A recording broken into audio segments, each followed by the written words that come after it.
Good evening, I'm John Yang. Secretary of State Antony Blinken is in Israel tonight trying to nail down a ceasefire deal despite some objections from Hamas, even as Israel mounted fresh assaults on Gaza. Israeli airstrikes killed at least 29 people, including 6 children. Israel says it was targeting Hamas rocket launchers. In a cabinet meeting today, Prime Minister Benjamin Netanyahu said he could be flexible on some parts of the U.S.-backed ceasefire proposal, but would stand firm on others. Netanyahu and Blinken are to meet tomorrow, and Blinken is to fly to Egypt on Tuesday.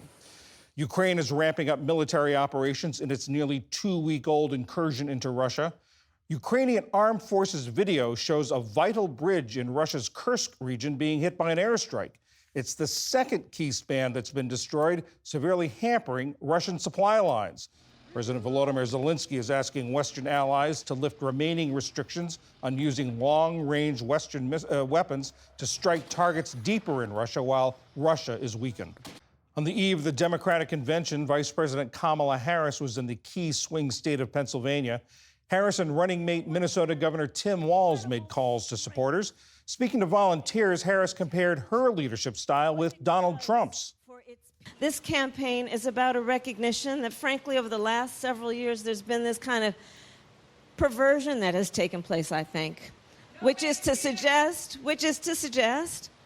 that the measure of the strength of a leader is based on who you beat down, when what we know is the real and true measure of the strength of a leader is based on who you lift up. Former President Trump and his running mate, J.D. Vance, will be in Pennsylvania tomorrow. And French actor Alain Delon has died. His smoldering good looks lent an air of wounded mystery to dark roles in a string of classic films. He played a hitman in The Samurai, an unscrupulous art dealer in Mr. Klein, and the murderous social climbing Tom Ripley in Purple Noon.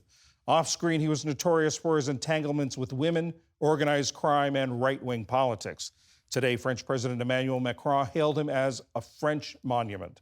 Alain Delon was 88 years old. Still to come on PBS News Weekend, a look back at the chaotic 1968 Democratic Convention and why a potentially life-saving heart device is under scrutiny.